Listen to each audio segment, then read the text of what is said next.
We are now moving on to slide 5. We are now on slide 5. Secondary consumers are any animals that can feed off of any primary consumer. Toads primarily feed on insects. Therefore, in the insect world, toads are the secondary consumer. So, once again, grasshopper eats vegetation. The grasshopper is primary. Toad eats the grasshopper. The toad is a secondary. Another example would be maybe a small fox. Although foxes are smaller than deers, if there is a baby deer and the fox is large enough, it may go and consume the baby deer. Okay, fox isn't going to go around eating plants and vegetation, things like that, but it is in its ecological niche. The fox would be a secondary consumer to the deers, okay, because it can eat a baby deer. You may pause this slide, or this video should need be. We are now on slide 6. Tertiary consumers. The food chain to this point is as follows. We have the sun. Notice the sun, I have it above everything else. And I've done that in a way because I want you to understand that although the sun is not actually physically on the food chain, it's not an animal, it is the source of energy for all animals, directly, indirectly. And I know I've probably said this about 10 times, but I want to emphasize this point because I want you to understand that. I want you to understand the interconnectivity of any food chain or food web and how the sun serves as the baseline, not of the food chain, but the baseline in terms of energy sources, because it provides energy to the producers, which will get trickled up the ladder. Then we have producer with an arrow pointing to primary consumers, then to secondary consumers, then to tertiary consumers. Tertiary consumers are animals that eat both primary consumers and secondary consumers. Because tertiary consumers are usually larger than primary consumers and secondary consumers, they can feed on both. Tertiary consumers are strictly carnivores. So the idea here is that a tertiary consumer is, again, just like secondary consumers, they're carnivores. But because they're bigger animals and they sit a little bit higher top of the food chain, they have their choice of what they want to eat. And that we are going to go ahead and discuss into the next slide. You may pause this video if need be. We are going to move on to slide 7. We are now on slide 7. Slide 7 says tertiary consumers are animals that have the ability to eat primary and secondary consumers. Should a mountain lion need a large meal, it can hunt and eat a fox, which is a secondary consumer. If a mountain lion seen a small rabbit hopping around and needed a small snack, it could hunt and eat the rabbit. So the idea here is that tertiary consumers, they have their pick and choice. Okay? And again, it's all based on what animals are readily available in an environment. These large, dominant, larger predators, they're opportunistic. If a mountain lion prefers to eat a deer every day and there's no deers around, it's going to take an opportunity to eat something else should it need be. It's large enough and big enough where it could consume almost anything that it wanted to in its environment. Okay, and that is the principle with tertiary consumers. They have the ability to eat the primary and secondary consumers. They are opportunistic and they take whatever they can get should the opportunity to find and catch an easy meal present itself to tertiary consumers, these animals. You may pause this slide or video. We are now on slide 8. Quaternary consumers.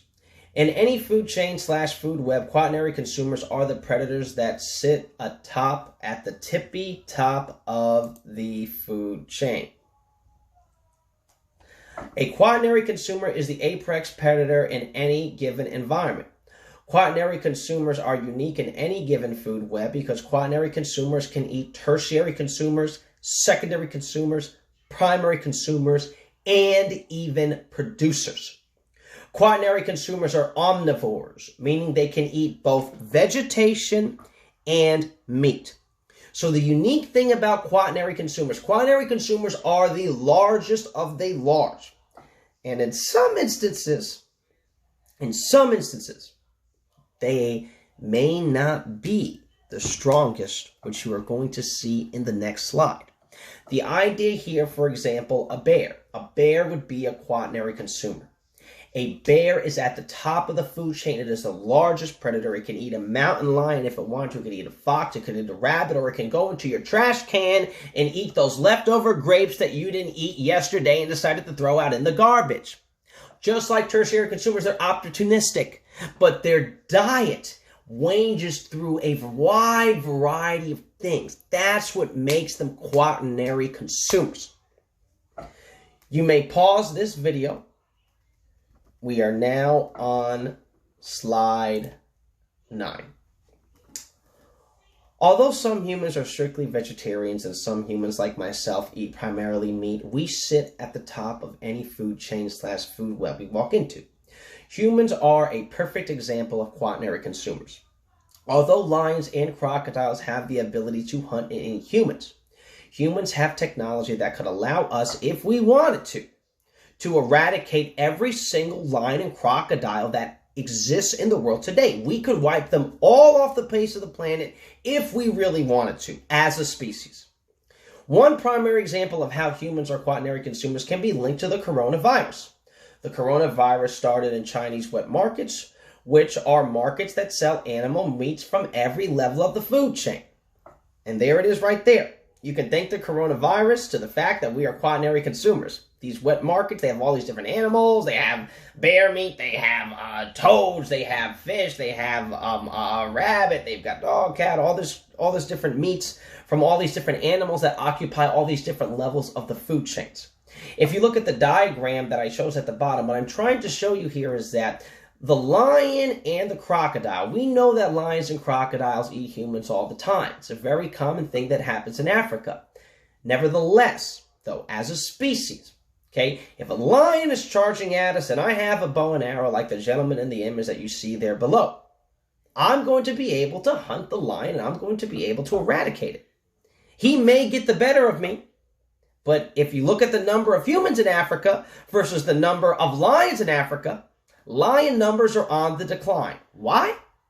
Because we are the dominant predator. We can do whatever we want in any environment that we walk into if we so choose. And that is wrapping it up right now for slides 1 through 9 of the Interdependence Part 2 assignment.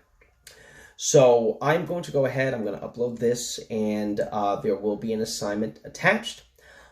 Tomorrow's assignment is going to be something where you're going to go outdoors. I thought I was going to do it today, but I decided I'm going to do it tomorrow because I want you to be able to understand these terminologies first. So you will have an assignment right now that's going to be similar to Tuesday's assignment.